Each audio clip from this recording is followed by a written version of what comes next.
சொல்லியிருக்கிறான். யோபு 16:17. என் கைகளினாலே கொடுமை இல்லாதிருக்கையிலும் என் ஜெபம் சுத்தமாயிருக்கையிலும் அப்படி ஆயிற்று.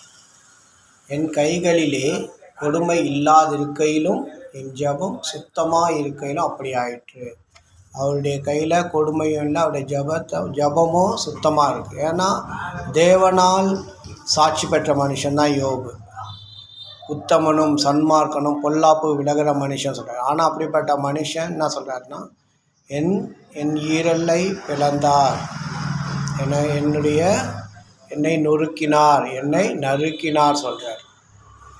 ஏன் சில சமயம் தேவ மனுஷனுக்கு இப்படிப்பட்ட இது சூழ்நிலை வருதுன்னா, கர்த்தர் பிசாசுக்கு எதிராக பிசாசை ஜெயிக்கிறதுக்காக கர்த்தர் சில சமயம் தேவ மனுஷங்களை இப்படிப்பட்ட சூழ்நிலை நடத்தும் போது கர்த்தர் ஜெயத்தை கட்டளை